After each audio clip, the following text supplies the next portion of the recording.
Magandang umaga mga kaibigan. Ikaw ba ay isang kasambahay?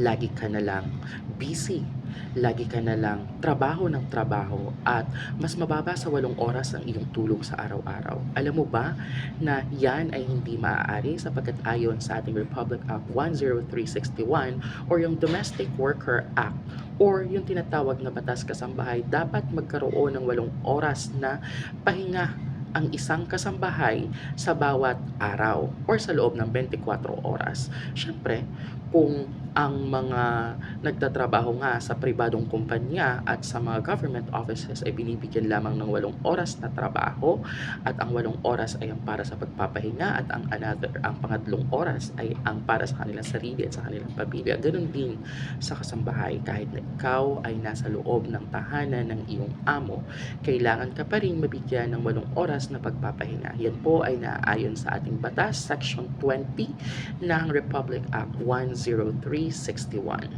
Yun lamang po. Maraming salamat.